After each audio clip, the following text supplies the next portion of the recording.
Mr. Scary Studios.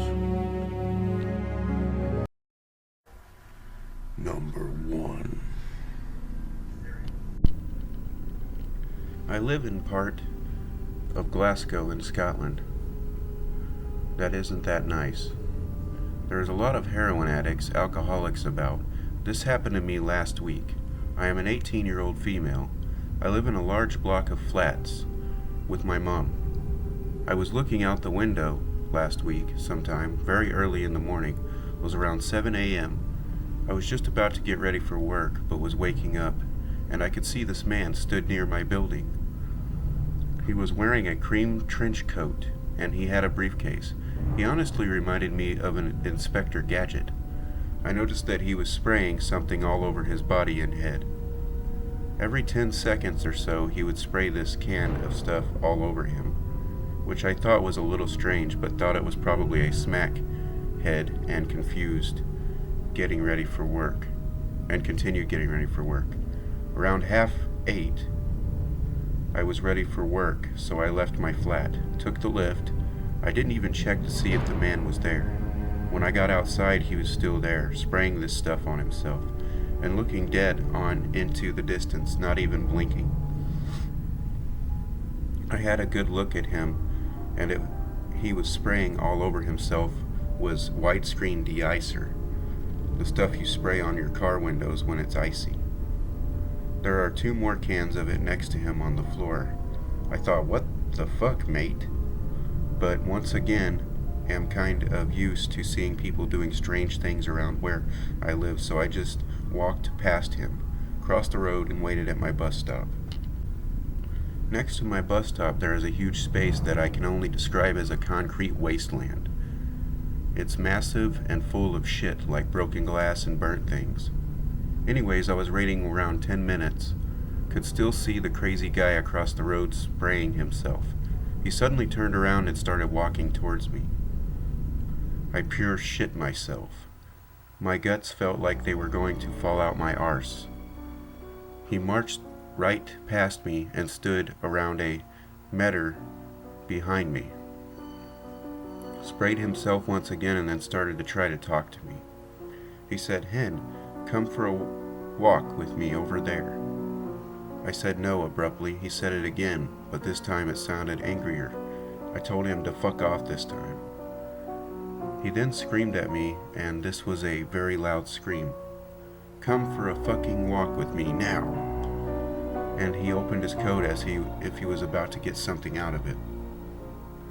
I took off. I just started running like a mad woman, as it was dead.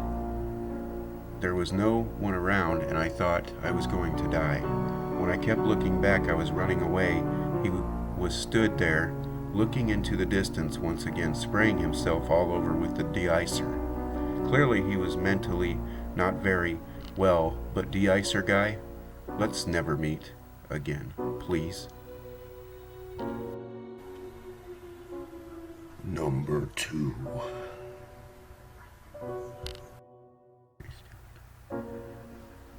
I live in the Pacific Northwest. I am a 22-year-old male. The day I turned 21, I applied for my CHL, Concealed Handgun License, and took the required class, plus several extra non-required classes to familiarize myself with the plethora of nuances. That is the use of deadly force in defense. One evening, after the swing shift, a frosty but clear December evening, me and a coworker stopped by Walmart so she could get some groceries. It was right before payday, so I was broke as a joke. So I decided to hang outside and have a cigarette. I'm leaning against the passenger door, enjoying the brisk air and the unusually quiet parking lot. In the distance, I see 2 young men exit some bushes on the edge of the Walmart parking lot. They were about my age and stature.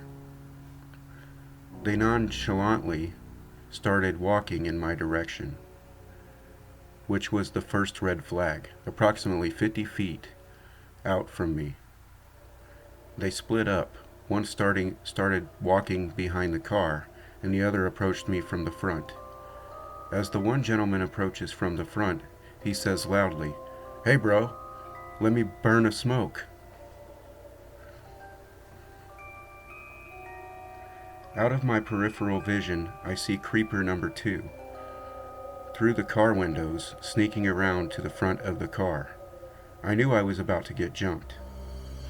I instantly jumped to my feet, put my hand behind my back, and gripped my concealed handgun, and shouted, "Back the fuck up, now!" Creeper number 2 comes to the passenger side with his buddy and starts walking backwards, shouting at me. Creeper number 1 says, "Oh, you're packing, huh?"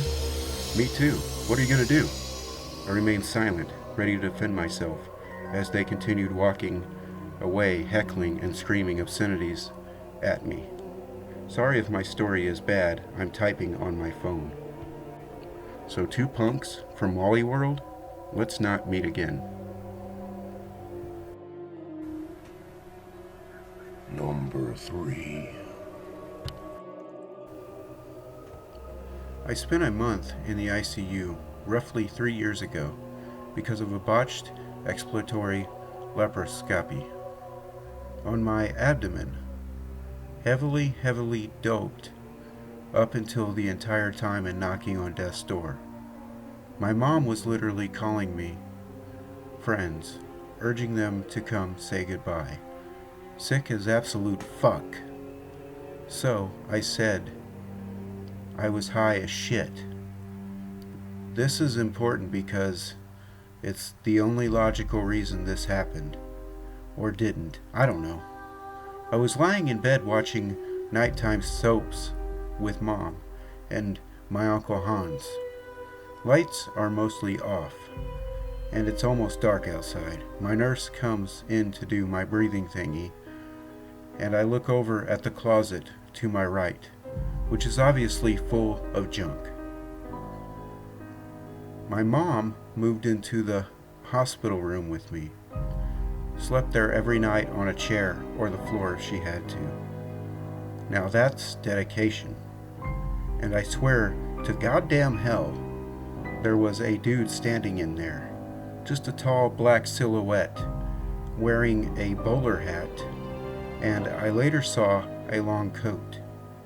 He saw me looking and walked right out of the room. That motherfucker stayed a silhouette the entire time, under the bright lights of the hospital hallways, until he was gone. I slurred out, "Did anyone else see that?" "Nah, of course not." I explained what I saw, as best as I could, but all that got me was my painkillers switched, because I was hallucinating. So I mean, probably a hallucination. Might have been death. I don't know. One way or another, creepy dude in the closet, I'd rather we didn't meet. Number 4.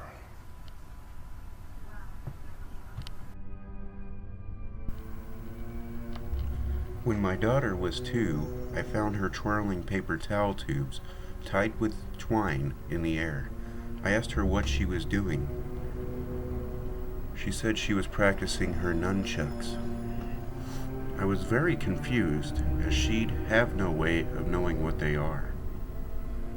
I asked her what she meant, and she said that Adam had told her how to make them and showed her each night how to use them. She went on to say that Adam told her to practice because she may need to know how to defend herself someday.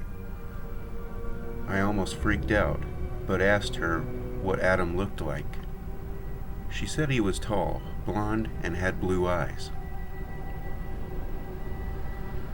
She said, "Mommy, you know how he looks. You know him. He died of a headache."